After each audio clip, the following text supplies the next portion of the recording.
चढ़ाइएगा, फिर उसके बाद में थोड़ा सा नाक में भी चढ़ाइएगा।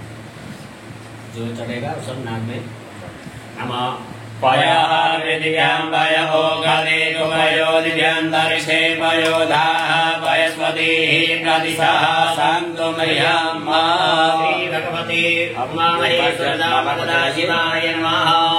पयस्नानं समर्पयामि पयस्नानान्ते शुद्धोदकस्नानं समर्पयामि शुद्धोदकस्नानान्ते आचमनीयं जलं समर्पयामि। स्नानं दधिरामो अकारिकान् विष्णोरसस्य पाजिनः सुरविनो मुखाकरप्रणः योगुङ्गितारिखत। श्री भगवते उमामहेश्वरदामोदरा शिवाय नमः। दधिस्नानं समर्पयामि दधिस्नानान्ते शुद्धोदकस्नानं समर्पयामि शुद्धोदकस्नानान्ते आचमनीयं जलं समर्पयामि। घृतं निमिक्षे घृतमस्य योनिघृते श्रितो घृतं तस्य धाम अनुपदमापहमादय स्वाहा घृतं मृगववस्ययम्। भगवते उमामहेश्वरदामोदरा शिवाय नमः। घृतस्नानं समर्पयामि घृतस्नानान्ते शुद्धोदकस्नानं समर्पयामि शुद्धोदकस्नानान्ते आचमनीयं जलं समर्पयामि। मधुपातारिधायते मधुकरन्ति सिन्धवः मधुर्नः सन्तो खरीः मधुनतमुतो खसो मधुमपार्थिवगोरजः मधुद्यौरसुनः विधा मधुभाण्डो वनस्पतिर्मधुमामस्तु मधुर्गावो भवन्तु नः। श्री भगवते उमामहेश्वरदामोदरा शिवाय नमः। मधुस्नानं समर्पयामि मधुस्नानान्ते शुद्धोदकस्नानं समर्पयामि शुद्धोदकस्नानान्ते आचमनीयं जलं समर्पयामि। अपाकुरसमद्वयसगो सौर्ये सन्दगो समाहितम् अपाकुरस्य दोरसतम्बो गृह्णामि तममुपयाम गृहीतो सेन्द्राय त्वादृष्टं गृह्णामि खवेजो निरिन्द्राय त्वादृष्टतमम्। उमामहेश्वरदामोदरा शिवाय नमः। शर्करास्नानं समर्पयामि शर्करास्नानान्ते शुद्धोदकस्नानं समर्पयामि शुद्धोदकस्नानान्ते आचमनीयं जलं समर्पयामि। सोनृतार्च मे पयस मे रस च मे घृतं च मे मधु च मे सखि च मे सपेति च मे गति च मे मृति च मे जैत्रं च मोदिद्यं च मे जनेन कल्पन्ताम्। उमामहेश्वरदामोदरा शिवाय नमः। पञ्चामृत स्नानं समर्पयामि पञ्चामृतस्नानान्ते शुद्धोदकस्नानं समर्पयामि शुद्धोदकस्नानान्ते आचमनीयं जलं समर्पयामि।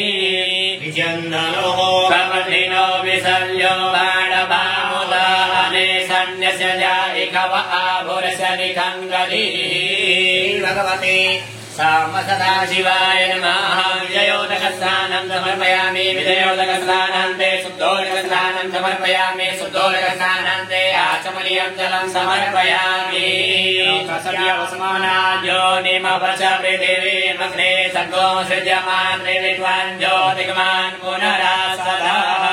भगवते उमामहेश्वरदामोदरा शिवाय नमः। भस्मोदकस्नानं समर्पयामि भस्मोदकस्नानान्ते शुद्धोदकस्नानं समर्पयामि शुद्धोदकस्नानान्ते आचमनीयं जलं समर्पयामि। गन्धर्वा अगणस्त्वामिन्द्र त्वां प्रियत्वलिः त्वामोखदे सोमो राजा विद्वानक्ष्मादमुच्यत। भगवते उमामहेश्वरदामोदरा शिवाय नमः। गन्धोदकस्नानं समर्पयामि गन्धोदकस्नानान्ते शुद्धोदकस्नानं समर्पयामि शुद्धोदकस्नानान्ते आचमनीयं जलं समर्पयामि। हयस मे जवा च मे माघा च मे तिला च मे मृगा च मे खल्वा च मे प्रियङ्गव च मे नव च मे श्यामाका च मे नीवारा च मे गोधूमा च मे मसूरा च मे जनेन कल्पन्ताम्। उमामहेश्वरदामोदरा शिवाय नमः। तिलोदकस्नानं समर्पयामि तिलोदकस्नानान्ते शुद्धोदकस्नानं समर्पयामि शुद्धोदकस्नानान्ते आचमनीयं जलं समर्पयामि। श्रीहरिः प्रतिमोदर्भं पुष्पवतीः प्रचोवरीः अश्वा इव सविद्वरे विरुदः पारयितवः। उमामहेश्वरदामोदरा शिवाय नमः। पुष्पोदकस्नानं समर्पयामि पुष्पोदकस्नानान्ते शुद्धोदकस्नानं समर्पयामि शुद्धोदकस्नानान्ते आचमनीयं जलं समर्पयामि। फलिनिर्जा अफला अपुपाजा च पुत्रिणीः बृहत्पति प्रसूतास्तानो मुञ्चं त्वगुंहसः। भगवते उमामहेश्वरदामोदरा शिवाय नमः। फलोदकस्नानं समर्पयामि फलोदकस्नानान्ते शुद्धोदकस्नानं समर्पयामि शुद्धोदकस्नानान्ते आचमनीयं जलं समर्पयामि।